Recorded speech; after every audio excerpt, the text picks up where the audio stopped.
والسماء جلالا فأزيد أسراب الغيوم. الحمد لله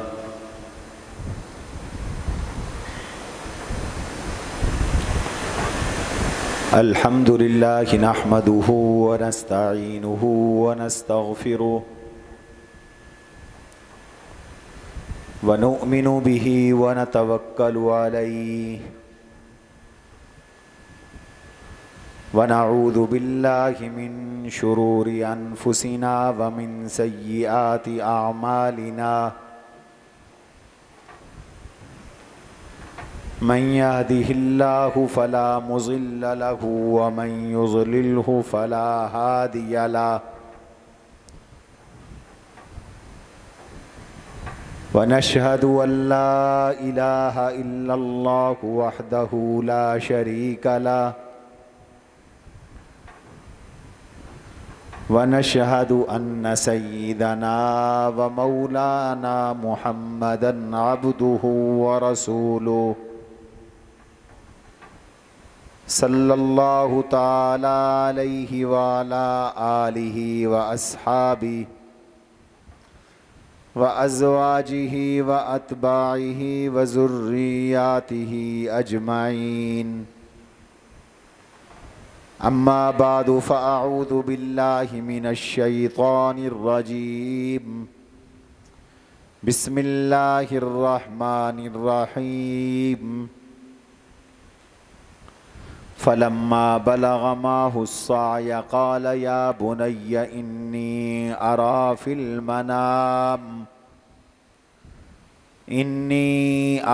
المنام أني أذبحك فانظر ماذا ترى. قال يا أبت افعل ما تؤمر ستجدني إن شاء الله من الصابرين. فلما أسلما وتله للجبين وناديناه أن يا إبراهيم قد صدقت الرؤيا إنا كذلك نجزي المحسنين. وقال رسول الله صلى الله عليه وسلم من وجد ساعة ولم يضح فلا يقربن مصلانا. وفي الحديث أقام رسول الله صلى الله عليه وسلم بالمدينة 10 سنين وضحى. وقال رسول الله صلى الله عليه وسلم سنة أبيكم إبراهيم. قالوا وما لنا فيها يا رسول الله؟ قال بكل شعر حسنة. قالوا فالصوف؟ قال الصوف. وقال رسول الله صلى الله عليه وسلم أيها الناس على كل أهل بيت منكم أضحية وعتيرة. وقال رسول الله صلى الله عليه وسلم ما عمل آدمي يوم النحر ما عمل آدمي يوم النحر أحب إلى الله من إهراق الدم وإنه لتأتي يوم القيامة بقرونها وأزلافها وأشعارها فإنه ليقع من الله قبل أن يقع على الأرض فطيبوا بها نفسا. أو كما قال رسول الله صلى الله عليه وسلم اللهم صل على محمد وعلى آل محمد كما صليت على إبراهيم وعلى آل إبراهيم إنك حميد مجيد. اللهم بارك على محمد وعلى آل محمد کما بارکت علی ابراہیم وعلی آل ابراہیم انک حمید مجید۔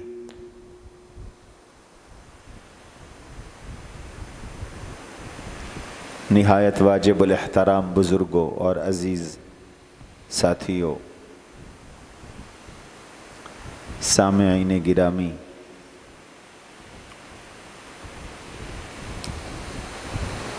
ذی الحج کا پہلا عشرہ ہے اور انشاءاللہ آنے والے ہفتے میں اسلام کا عظیم شعار اور ملت اسلامیہ کی، ملت ابراہیمی کی پہچان اضحیہ اور قربانی کا انعقاد ہونے والا ہے۔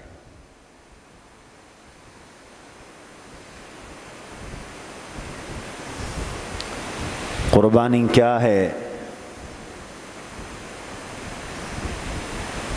آپ صلی اللہ علیہ وسلم سے یہی سوال حضرات صحابہ کرام رضوان اللہ علیہم اجمعین نے پوچھا تھا، ما هذه الاضاحی یا رسول اللہ۔ آپ نے جواب ارشاد فرمایا، سنت ابیکم ابراہیم، یہ تمہارے ابے ابراہیم علیہ السلام کی یادگار ہے، سنت ہے، ان کا طریقہ ہے۔ سنت ابراہیمی کا معنی کیا ہے؟ قربانی کرو اور اس جذبے کے ساتھ کرو جس جذبے سے اللہ کے خلیل حضرت ابراہیم علی نبینا وعلیہ الصلاۃ والسلام نے قربانی کی تھی۔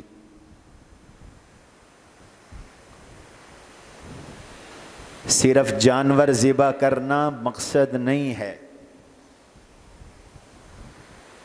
قربانی کی ایک صورت ہے، ایک حقیقت ہے۔ صورت تو یہ ہے کہ 10، 11، 12 ذی الحج جانور کی گردن پہ چھری پھیر کر تکبیر پڑھ کے ذبح کرنا ہے، یہ اس کی صورت ہے۔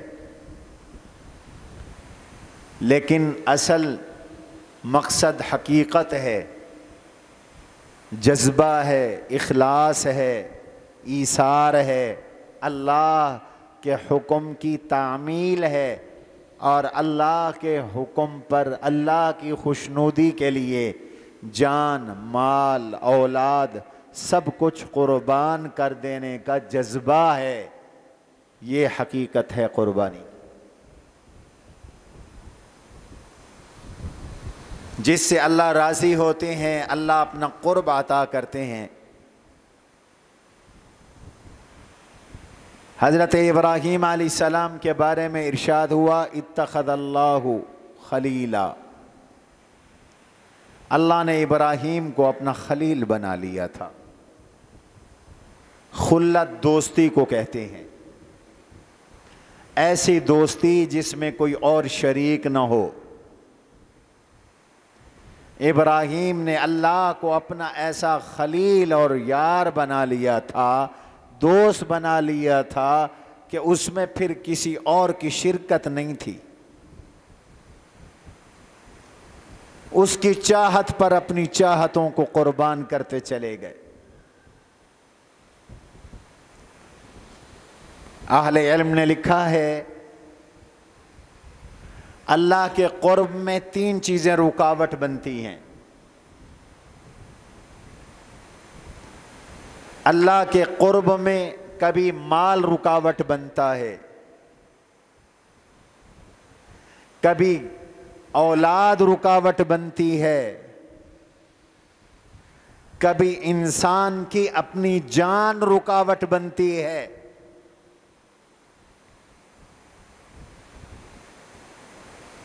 مال رکاوٹ بن جاتا ہے،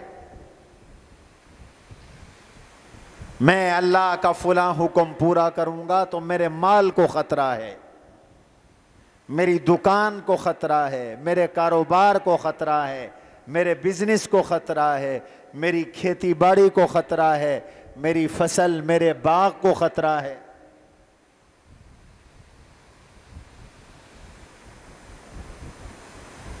ابراہیم علیہ السلام کا اللہ سے جو تعلق تھا، خلت کا، محبت اور دوستی کا، اللہ نے اس میں ابراہیم علیہ السلام سے مال کی بھی قربانی لی۔ حضرت ابراہیم نے اپنا سارا مال اللہ کی راہ میں قربان کر دیا، گھر قربان کر دیا، وطن قربان کر دیا، سب کچھ اللہ کے لیے قربان کر دیا۔ انی ذاہب الی ربی سیہدین، میں گھر بار چھوڑ کر اللہ کے پاس، اللہ کے راستے میں جا رہا ہوں، وہی مجھے سنبھالے گا۔ یہ ہے اسوہ خلیلی، یہ ہے اسوہ ابراہیمی، یہ ہے ملت ابراہیمی۔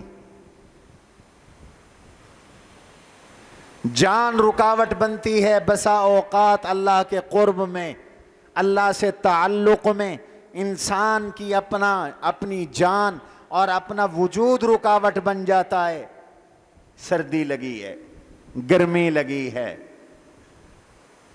تھک رہا ہوں، نیند آئی ہے، زخمی ہو جاؤں گا، قتل ہو جاؤں گا،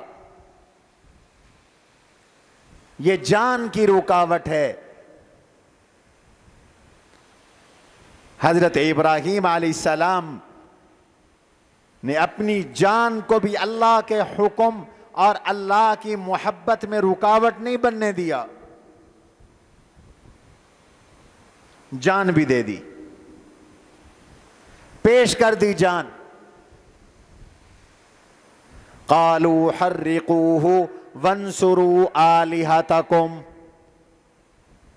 قوم نے کہا جلا دو ابراہیم علیہ السلام کو، آگ میں ڈال دو، اپنے خداؤں کی مدد کرو، اپنے جھوٹے خداؤں کی حمایت میں ابراہیم کو قتل کر دو۔ ابراہیم علیہ السلام نے بت توڑ ڈالے ہیں۔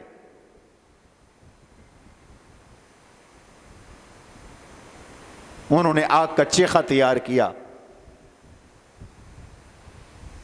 اور آگ کا چیخا تیار کر کے حضرت ابراہیم علیہ السلام کو آگ میں پھینک دیا، دور سے منجیق اور توپ کے ساتھ فائر کر دیا آگ میں۔ آگ میں ڈالے گئے۔ یہی جذبہ پیدا کرنا ہے۔ اللہ کی رضا کے لیے اگر جان دینی پڑے تو اللہ کو راضی کرنا ہے، جان بھی دے دینی ہے۔ مال دینا پڑے، اللہ کو راضی کرنا ہے، مال بھی دے دینا ہے۔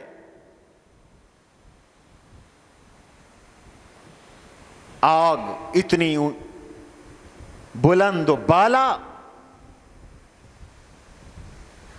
اور اس قدر تیز کہ اوپر سے پرندہ اڑے تو وہ بھی جل کے نیچے گر جائے، ایسی تیز آگ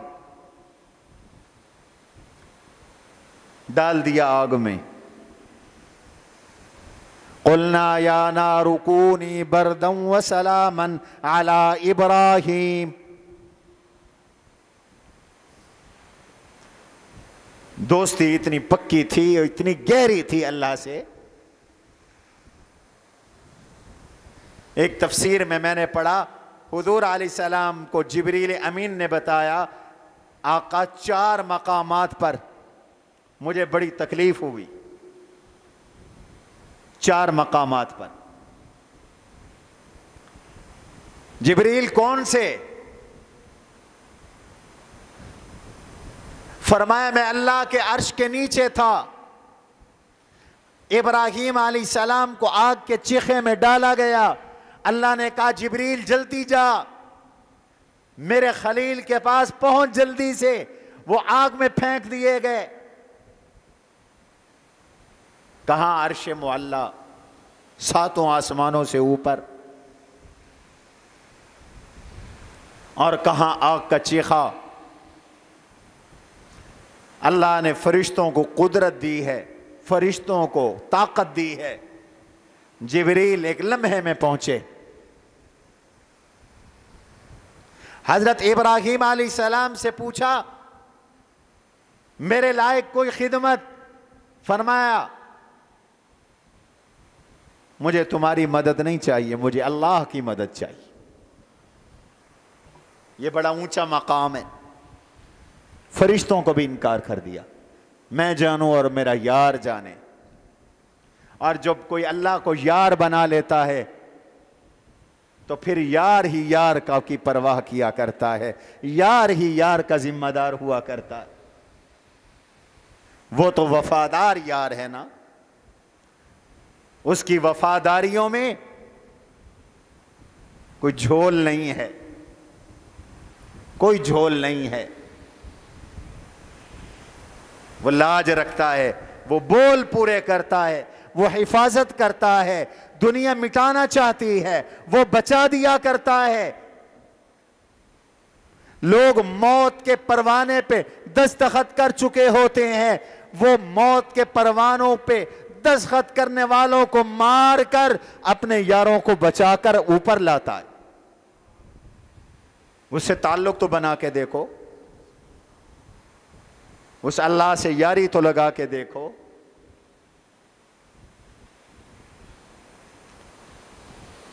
آج کے دور میں بھی اللہ نے تمہیں دکھایا ہے۔ 20 سال پہلے امریکہ آیا افغانستان میں پورے لو لشکر کے ساتھ، نیٹو کے ممالک کے ساتھ، اسلحے اور ٹیکنالوجی کے ساتھ،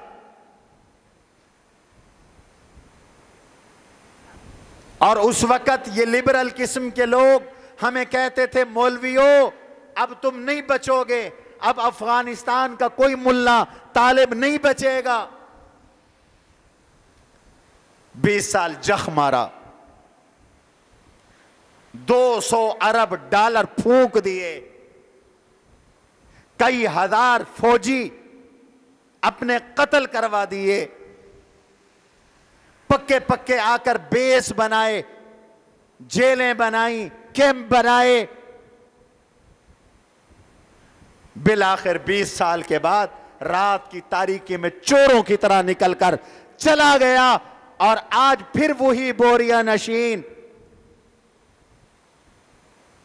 جو کہا کرتے تھے کہ اصل طاقت اللہ کی طاقت، اللہ کے دین کو نافذ کرنا ہے،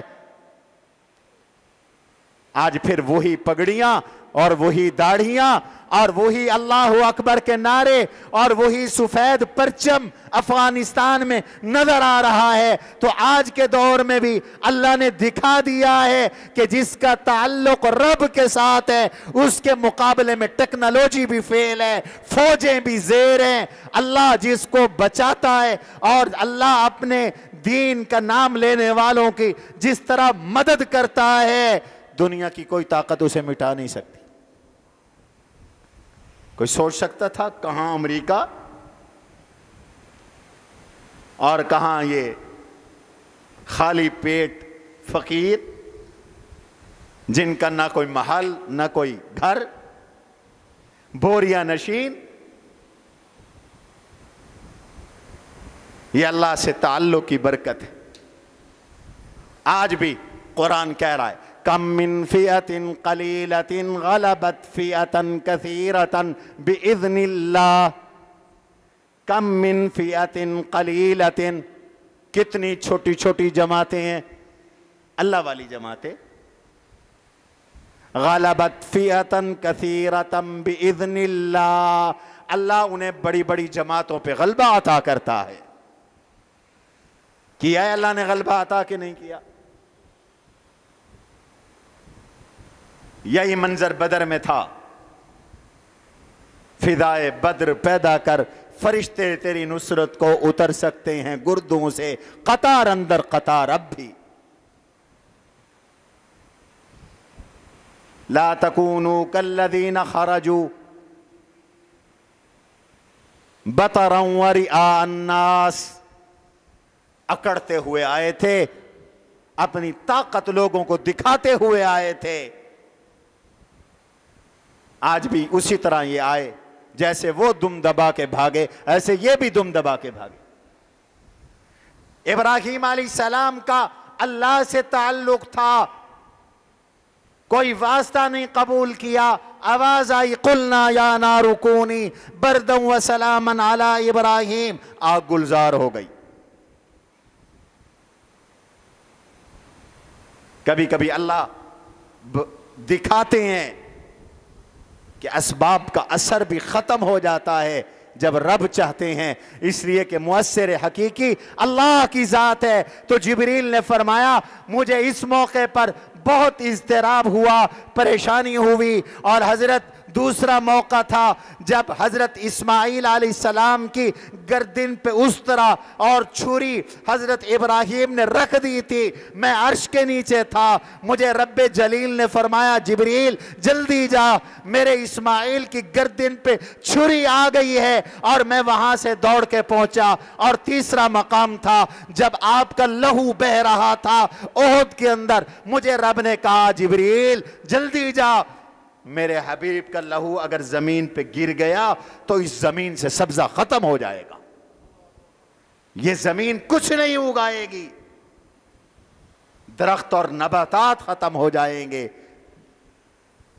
میں عرش سے نیچے سے دوڑا اور اللہ کے نبی کے خون کو اپنی ہتھیلی میں لیا، زمین پہ نہیں گرنے دیا، اور پھر اس خون کو میں نے ہوا میں بکھیر دیا، اڑا دیا۔ اور چوتھا موقع تھا جب یوسف علیہ السلام کو کنویں میں ڈالا گیا، ابھی وہ نیچے گر رہے تھے، گہرائی میں اترے نہیں تھے، مجھے رب نے کہا جبریل جلدی جا، میں اللہ کے عرش کے نیچے سے دوڑا اور یوسف کے گہرائی میں جانے سے پہلے پہلے یوسف کو جا کے ہاتھوں میں لے لیا، ایک پتھر نیچے سے نکالا اور آرام سے اللہ کے صدیق یوسف کو پتھر پہ بٹھا دیا۔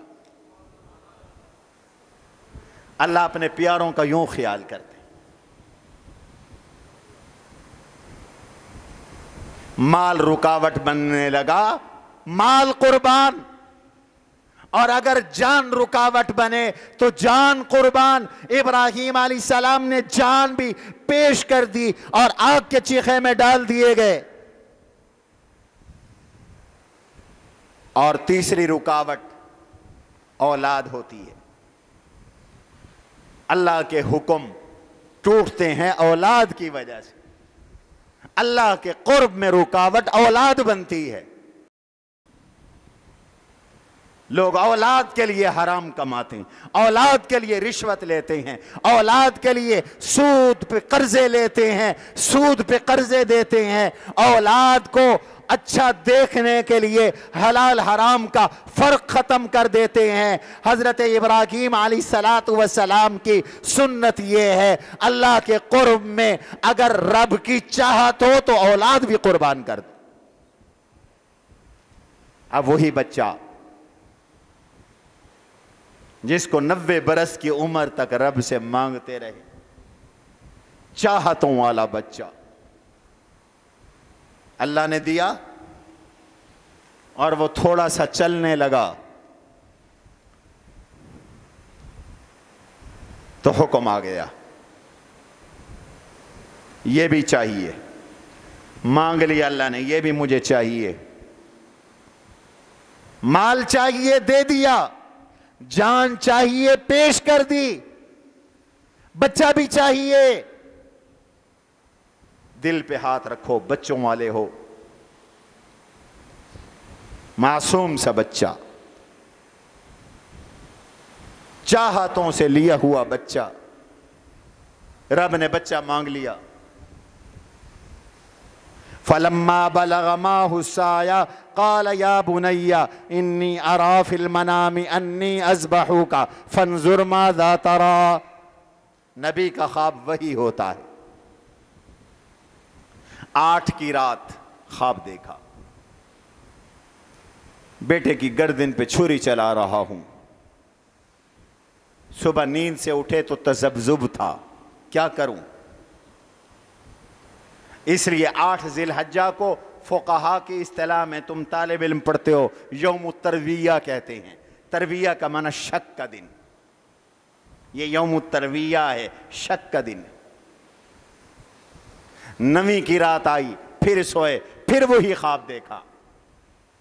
اب اگلے دن پہچان گئے کہ رب بچے کی قربانی چاہتا ہے، اس لیے 9 ذی الحجہ کو یوم العرفہ کہتے ہیں، پہچان کا دن.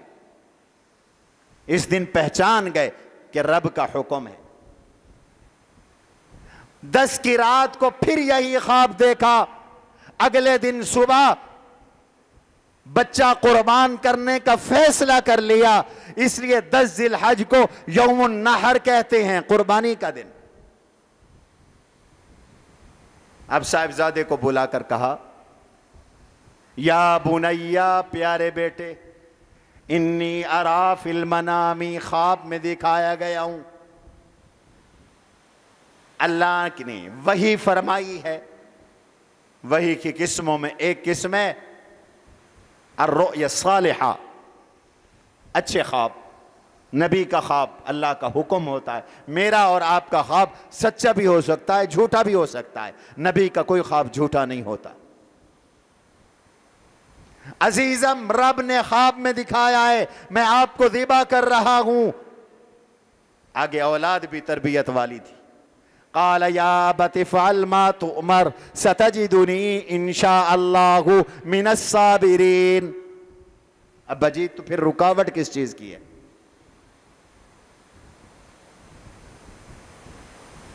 اولاد ہو تو ایسی ہو. سکھائے تھے اسماعیل کو کس نے آداب فرزندی.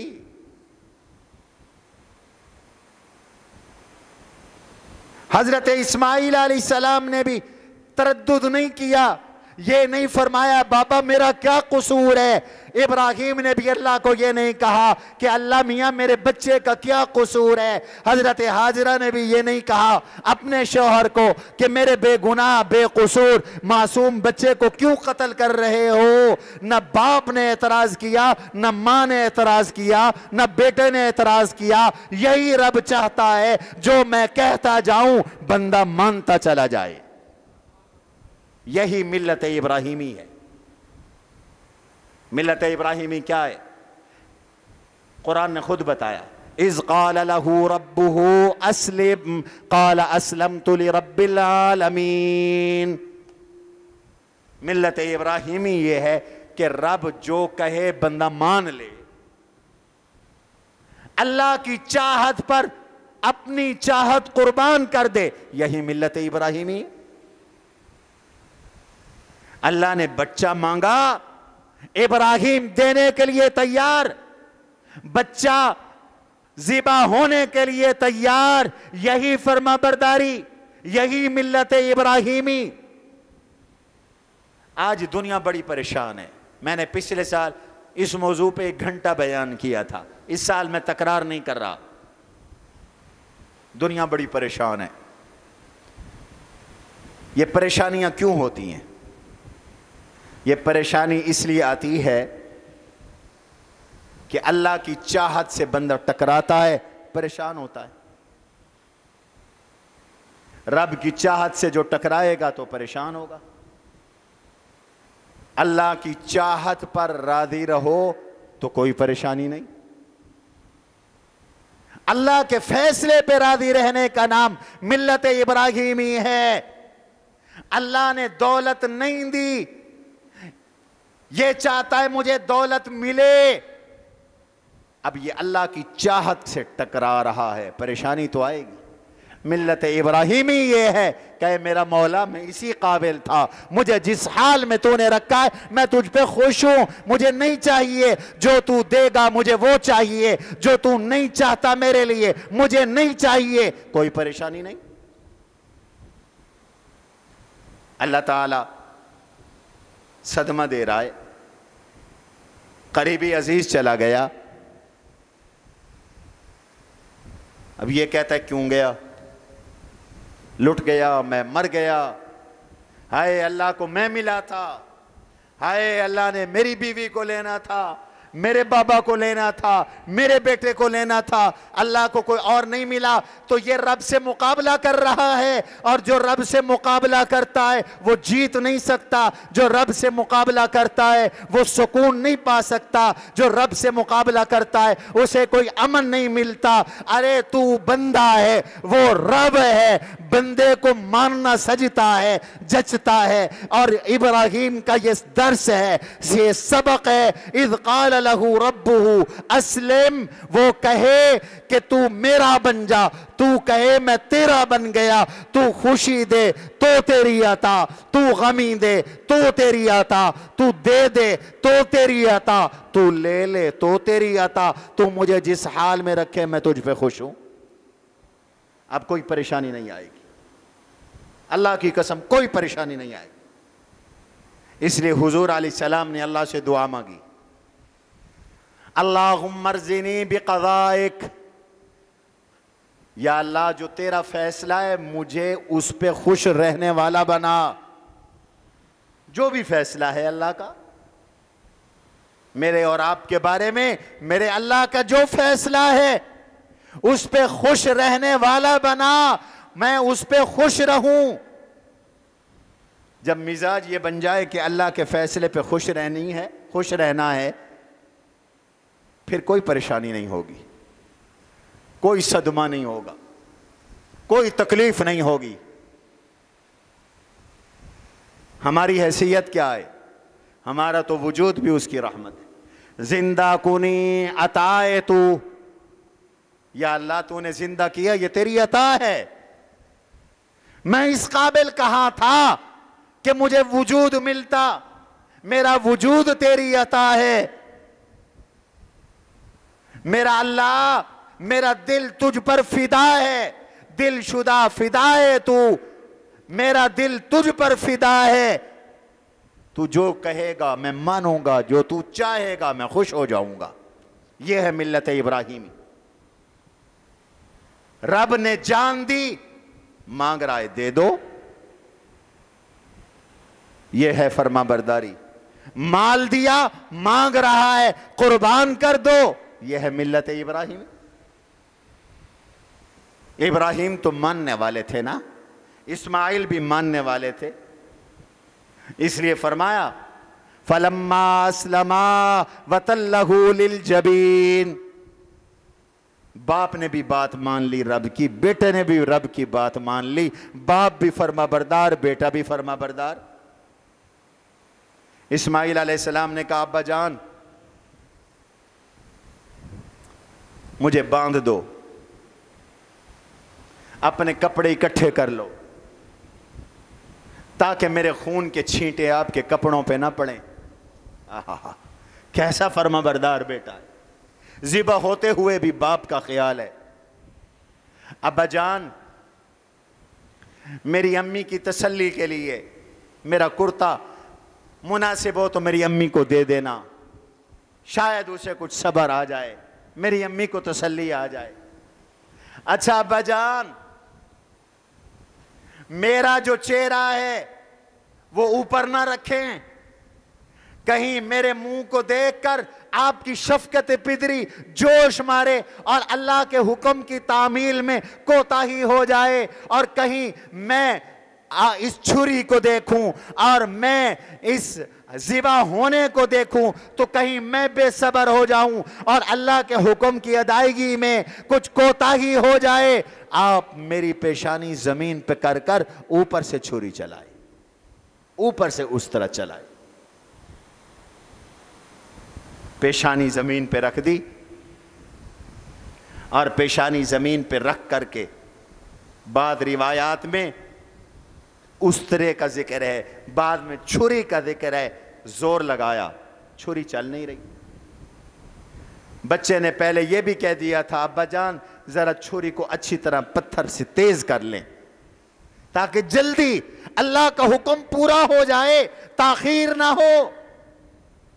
چھری نہیں چلی، 3 دفعہ حضرت ابراہیم علیہ السلام نے چھری کو پتھر پہ تیز کیا، لیکن چھری چلتی ہی نہیں۔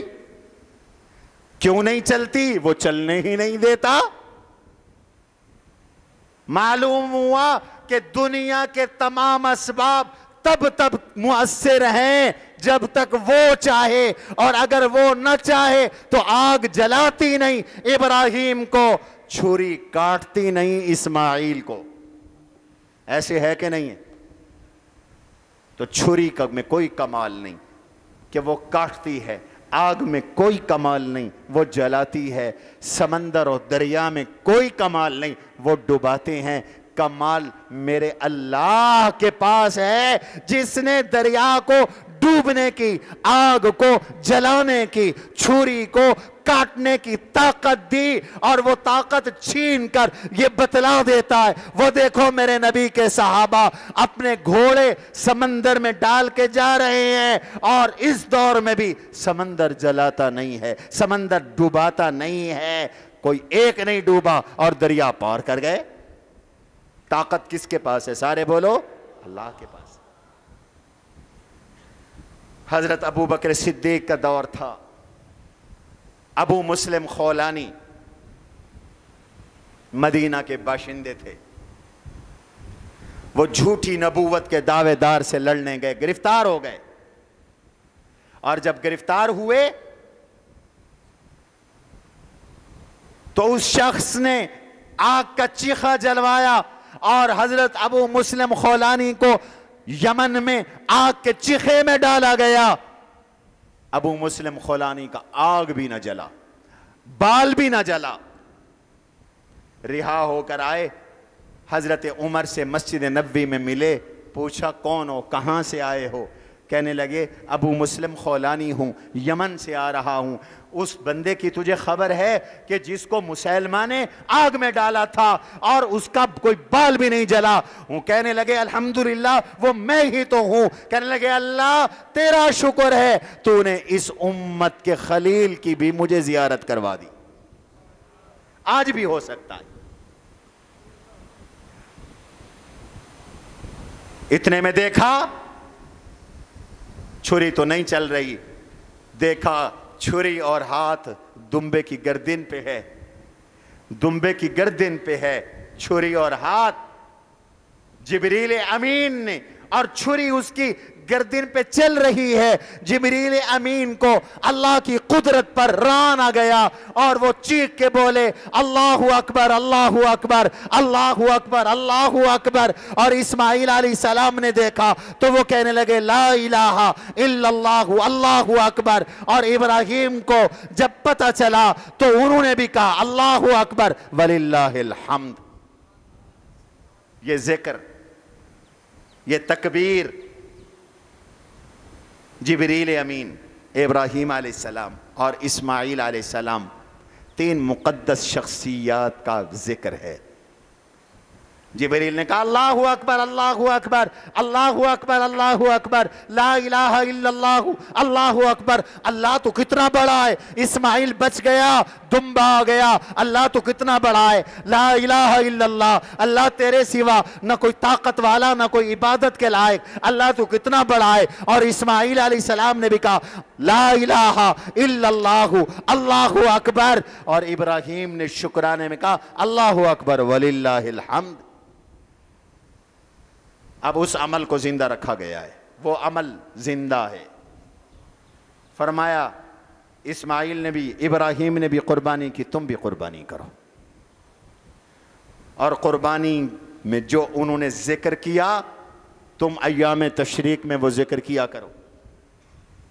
بدھ عید ہے، 9 ذی الحجہ یعنی منگل، نماز فجر سے لے کر 13 ذی الحج نماز عصر تک، ہر نماز کے بعد میں نے پچھلے جمعے میں بتایا تھا یہ پڑھو اللہ اکبر اللہ اکبر اللہ اکبر اللہ اکبر لا الہ الا اللہ اللہ اکبر اللہ اکبر وللہ الحمد۔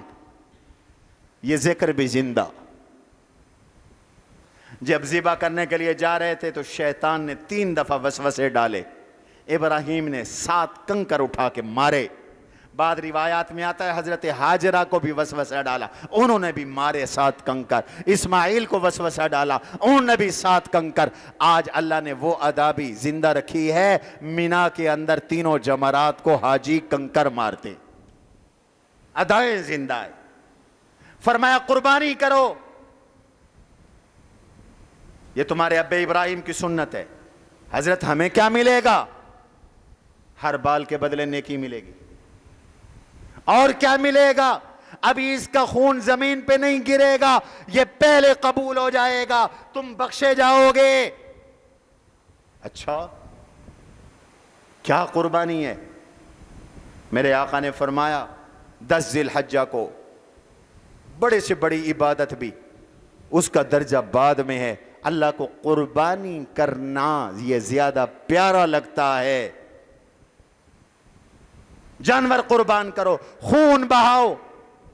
وَإِنَّهُ لَتَأْتِي يَوْمَ الْقِيَامَةِ بِقُرُونِهَا وَأَزْلَافِهَا وَأَشْعَارِهَا.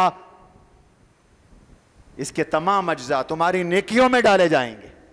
فَطِيبُوا بِهَا نَفْسًا. تنگ دل ہو کر نہیں، خوش دل ہو کر قربانی کرو. خوشی کے ساتھ قربانی کرو. اللہ کی رضا کے جذبے سے اپنا پیارا پیارا مال خرچ کر کے قربانی کرو.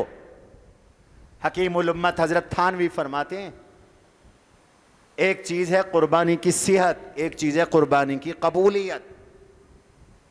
قربانی صحیح ہونے کے لیے شرط ہیں: جانور بے عیب ہو، عمر پوری ہو، 8 قسم کے جانور ہوں،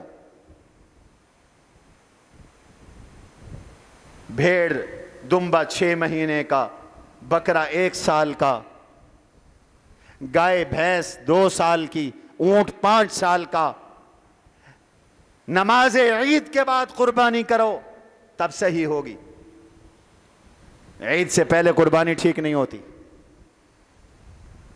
حضور علیہ السلام نے فرمایا جانور ٹٹول لیا کرو، وہ لنگڑا نہ ہو، وہ اندھا نہ ہو، وہ کانا نہ ہو، اس کی دم کٹی ہوئی نہ ہو،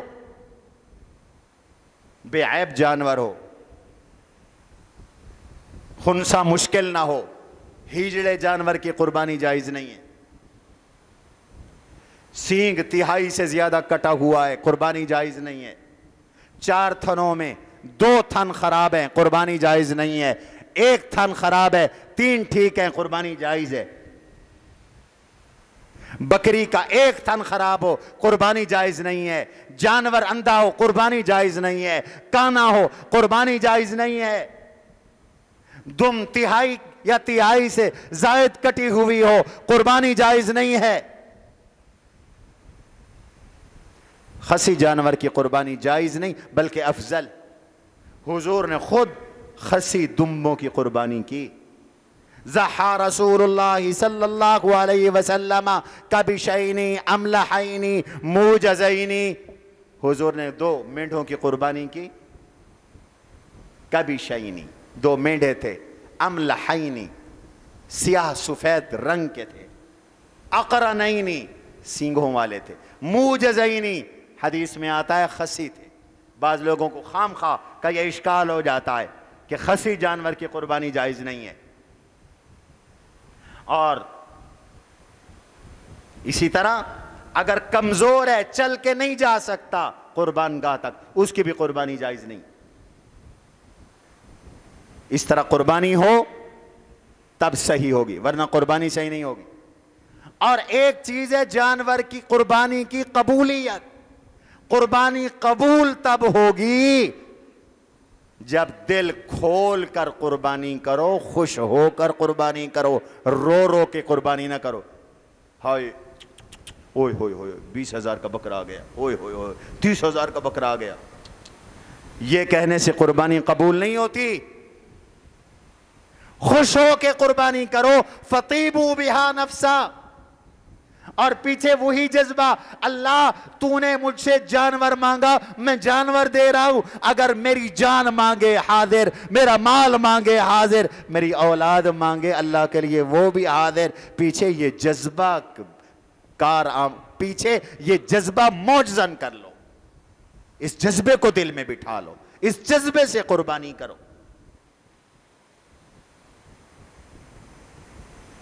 اور حضور نے فرمایا من وجد ساعة ولم يضحي فلا يقربن مصلانا.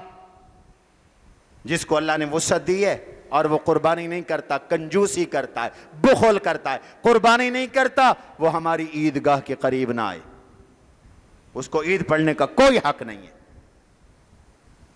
حضور نے تو یہاں تک سختی فرمائی۔ 10 سال آپ مدینہ میں رہے، 10 سال قربانی کی۔ آج کل لوگوں کو چھوٹ چاہیے۔ رات مجھے کسی نے میسج بھیجا، فلاں فلاں صحابی وہ قربانی نہیں کرتے تھے لہذا قربانی واجب نہیں ہے۔ میں نے کہا بندہ خدا، اس صحابی پہ قربانی واجب نہیں تھی اس لیے قربانی نہیں کرتے، ہر صحابی کو سیٹھ تھا، ورنہ حضور نے قربانی کی، صحابہ نے قربانی کی، تابعین نے قربانی کی، 14 صدیوں سے امت قربانی کرتی چلی آ رہی ہے۔ تم کروڑ روپے اللہ کی راہ میں دے دو، قربانی کا جو ثواب ہے وہ الگ ہے، اس سے قربانی کی کمی پوری نہیں ہوگی۔ قربانی مستقل واجب ہے۔ قرآن میں اللہ نے حکم دیا، اِنَّا أَعْطَيْنَاكَ الْكَوْثَرَ فَصَلِّ لِرَبِّكَ وَانْحَرْ إِنَّ شَانِئَكَ هُوَ الْأَبْتَرُ۔ نماز بھی ادا کرو، قربانی بھی کرو۔ لِكُلِّ أُمَّةٍ جَعَلْنَا مَنْسَكًا، ہم نے ہر امت کو قربانی دی ہے، اس امت کی بھی ایک قربانی ہے۔ اور قربانی اگر گھر میں 10 بالغ افراد ہیں اور 10 کے 10 صاحب نصاب ہیں تو قربانی ہر ایک پہ الگ واجب ہے، یاد رکھو، کنجوسی نہ کرو۔ آج کل ایک نیا مسئلہ یہ بھی چل رہا ہے، گھر میں ایک آدمی نے قربانی کر دی تو سب کی طرف سے ہو گئی۔ نہیں بھائی، میں آپ سے سوال کرتا ہوں، باپ نماز پڑھے تو اولاد کی طرف سے کافی ہے؟ بولو بولو، کافی ہے؟ باپ روزہ رکھے تو اولاد کو روزے کی ضرورت نہیں، باپ کا روزہ اولاد کو کافی ہو جائے گا؟ نہیں ہوگا۔ باپ کا روزہ اولاد کی طرف سے کافی نہیں، باپ کی نماز اولاد کی طرف سے کافی نہیں، باپ کا حج اولاد کی طرف سے کافی نہیں، باپ کی زکوٰۃ صدقہ اولاد کی طرف سے کافی نہیں، تو باپ کی قربانی اولاد کی طرف سے کیسے کافی ہو جائے گی؟ بڑے کی قربانی سب کی طرف سے کیسے کافی ہو جائے گی؟ ارے بھائی نہیں، روزی بھی ہر کسی کی اپنی اپنی۔ اللہ نے باپ کو الگ رزق دیا، اولاد کو الگ رزق دیا، جان بھی الگ الگ دی ہے، اس لیے نماز بھی الگ الگ ہے، روزہ بھی الگ الگ ہے، ہر صاحب نصاب پہ زکوٰۃ بھی الگ الگ ہے، قربانی بھی الگ الگ ہے۔ مسئلہ سمجھ میں آ گیا؟ ایک مسئلہ اور چل رہا ہے، بھینس کی قربانی جائز نہیں، بھینس کی قربانی جائز نہیں، بھینس کی قربانی جائز نہیں۔ حضور علیہ السلام کی ایک پیشین گوئی ہے، آپ نے فرمایا قرب قیامت میں لوگ ایسی ایسی باتیں کریں گے جو نہ تم نے سنی ہوگی نہ تمہارے باپ دادوں نے سنی ہوگی۔ ایاکم و ایاہم، اپنے آپ کو ان سے بچاؤ اور ان کو اپنے آپ سے بچاؤ۔ 14 صدیوں سے امت بھینس کی قربانی کر رہی ہے، یہ 8 ازواج میں شامل ہے۔ لغت کے اعتبار سے گائے بھی بھینس ہے، بھینس بھی گائے ہے۔ امام احمد ابن حنبل جیسے محدث کہتے ہیں مجھے امت میں کوئی اختلاف نظر نہیں آتا بھینس کی قربانی کے سلسلے میں، فرمایا یہ بھی گائے ہے، جیسے اللہ نے بنی اسرائیل سے کہا کوئی گائے ذبح کرو، لیکن وہ اس چکر میں پڑ گئے کیسی ہو، رنگ کیسا ہو، کوئی کر دیتے تو ہو جاتی قربانی۔ جیسے اونٹوں کی قسمیں، ایک ترکی اونٹ ہے، ایک عربی اونٹ ہے، ایک بختی اونٹ ہے، علماء کہتے ہیں ایسے ہی ایک گائے ہے، ایک بھینس ہے، بنیادی طور پر یہ گائے ہی ہیں، دودھ دینے والے جانور ہیں۔ بھینس کی قربانی، کٹے کی قربانی بھی جائز ہے۔ تمام مسائل یہاں بیان کرنا مشکل ہے۔ اس ماہ کا جو اپنا صدائے فاروقیہ کا شمارہ ہے، قربانی کے تفصیل سے مسائل آ گئے ہیں، کون سا عیب ہو تو قربانی جائز نہیں، کون سے جانور کی قربانی جائز ہے۔ یہ باہر آپ کو رسالہ ملے گا، یہ لیتے جاؤ، 50 روپے کا رسالہ ہوتا ہے صرف، یہ اعانت ہوتی ہے، 2 3 لیتے جاؤ، ایک اپنے پاس رکھو، 2 3 تقسیم کر دو اور پڑھتے چلے جاؤ، آپ کو مسائل کا علم بھی ہوگا، فضائل کا علم بھی ہوگا اس رسالے سے۔ یہ باہر آپ کو نماز کے بعد گیٹ سے مل جائے گا۔ نماز عید انشاءاللہ اپنے جامعہ کی عیدگاہ میں 6:30 بجے ہوگی،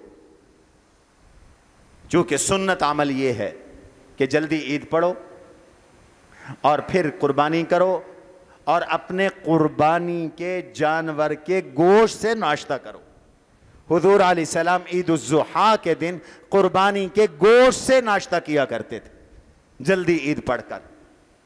اللہ کے فضل سے یہ ٹرینڈ آپ کے اس فاروقیہ نے بدل دیا ہے۔ ایک زمانہ تھا 10 بجے عیدگاہ میں عید ہو رہی ہے، فلانی جگہ 10 بجے 9:30 بجے۔ جب سے ہم نے عید جلدی شروع کی الحمدللہ اب پورے شہر میں یہ سنت زندہ ہو گئی ہے، عید جلدی ہوتی ہے، اور ہمارے ہاں انشاءاللہ 6:30 بجے ہوتی ہے۔ اور ہماری جو قربانیاں ہیں وہ تو اس سے پہلے ایک عید ہوتی ہے اول وقت میں، بالکل ہمارے چند ساتھی وہ عید پڑھ کے قربانیاں شروع کر دیتے، چونکہ یہاں الحمدللہ اب تک تقریباً 60 گائے کی قربانی آ چکی ہے، جو اجتماعی قربانی ہے، لوگوں کے حصے ہیں، یا لوگوں نے وہ قربانی مدرسے کو دے دی ہے کہ طلبہ اس کا گوشت کھائیں گے۔ الحمدللہ 60 گائے ہو چکے ہیں، وہ قربانیاں بھی ہونی ہیں۔ تو 6:45 بجے عیدگاہ میں انشاءاللہ بیان شروع ہوگا۔ آپ سب حضرات نماز فجر کے بعد عید والے دن سوئے نہیں، عید کی رات عبادت کی رات۔ حضور علیہ الصلوۃ والسلام نے فرمایا جس نے عید کی رات، دونوں عیدوں کی راتوں کو جاگ کر اللہ کی عبادت کی، اللہ ان کا دل کو موت نہیں دیں گے۔ جس دن لوگوں کے دل مر جائیں گے ایسے لوگوں کا دل زندہ رہے گا۔ عید کی رات فضیلت کی رات ہے، عبادت کی رات ہے۔ 9 ذی الحج کا اگر ہو سکے تو روزہ رکھنا۔ حضور پاک نے فرمایا مجھے اللہ سے امید ہے 1 سال پہلے کے گناہ معاف ہو جائیں گے اور 1 سال بعد کے گناہ معاف ہو جائیں گے۔ سبحان ربک رب۔ اور آخری بات، یہ جو قربانی کا گوشت ہے اس کو 3 حصوں میں تقسیم کرنا ہے۔ ایک حصہ اپنے لیے، ایک غرباء کے لیے، ایک رشتہ داروں کے لیے، لیکن یہ تقسیم مستحب ہے۔ کوئی سارا ہی اللہ کی راہ میں دینا چاہے دے سکتا، کوئی سارا ہی رشتہ داروں کو دینا چاہے دے سکتا ہے، کوئی سارا ہی گھر میں استعمال کر لیتا ہے تو بھی قربانی ہو گئی، قربانی میں کوئی فرق نہیں پڑا۔ لیکن افضل عمل یہ قربانی کی جو کھال ہے خود استعمال کر سکتے ہو، بیچ کر نہیں۔ اگر کھال کا مسلح بنانا چاہتے ہو، مشق پہلے زمانے میں لوگ بناتے ہیں، کر سکتے ہو، لیکن اگر بیچو تو پھر اس کے پیسے صدقہ کرنا لازم ہے۔ قربانی کی کھال کے پیسے پھر صدقہ کرنا لازم ہے، وہ تھوڑے ہوں یا زیادہ ہوں۔ اب تو ایک پتہ نہیں کیا سازش ہے، مدارس کے ذرائع آمدنی کمزور کرنے کے لیے کھالیں بھی بے قیمت کر دی گئی۔ آپ کے اس جامعہ میں الحمدللہ دین کے ہر شعبے پر کام ہو رہا ہے، اور اس جامعہ کا کوئی سرکاری فنڈ نہیں ہے۔ آپ حضرات کے تعاون سے سارے سلسلے چلتے ہیں، ابھی تعمیر ہو رہی ہے، کروڑوں روپے خرچ ہو رہی ہیں۔ اس سال 1000 کے قریب طلباء، طالبات اور افراد کا کھانا بن رہا ہے ایک وقت میں۔ تم زندگی میں ایک بار ولیمہ کرتے ہو، 1000 بندہ نہیں بلاتے، یہاں ہر صبح تقریباً 1000 بندہ، ہر شام 1000 بندہ ہوتا ہے، اور یہ اخراجات آپ کی زکوٰۃ، خیرات، قربانی کی کھالوں سے پورے ہوتے۔ اپنی قربانی کی کھالیں بھی جامعہ کو دو، اپنے علاقے کے لوگوں کو بھی متوجہ کرو، خود جمع کرو اور پہنچاؤ، اور نہ پہنچا سکو تو ٹیلی فون کر کے اطلاع کرو تاکہ آپ کی کھال کوئی طالب علم جا کر لے آئے۔ اور اگر آپ کے علاقے میں طلباء رسید بک لے کر آئیں، ہماری رسید بک نشانی ہوگی، ان کے ساتھ کھالیں جمع کر رہے ہوں، ان کے ساتھ جڑ جاؤ، ان کے ساتھ تعاون کرو، آپ کا فرض بنتا ہے آپ ان طلباء کے ساتھ جڑ کر اللہ کے دین کی نصرت کریں، تعاون کریں، اور عید کے دن ان کے کھانے کا بھی خیال کریں، یہ آپ کے مہمان ہوں گے۔ میں آپ سے پیش کی کہہ رہا ہوں، جس کو جہاں ہمارا کوئی طالب علم مل جائے وہ اس کو اپنا مہمان سمجھے، اس نے اپنا گھر بار اللہ کے دین کے لیے چھوڑا ہوا ہے، اور آج عید کا دن ہے، تم ان کا خاص خیال رکھو اور معاونت کرو، دوسروں کو ترغیب دو۔ اور اگر کھال کی قیمت نہ ہو تو صدقے کا دن ہے، تم صدقے کی نیت سے 1000 روپے، 2000، 5000، 10000، 500، جتنی توفیق ہو اپنے جامعہ کی خدمت کر دینا۔ اس عید کے دن کے صدقے کی برکت سے اللہ پورے سال آپ کو رزق عطا فرمائیں گے۔ وما علینا الا البلاغ المبین۔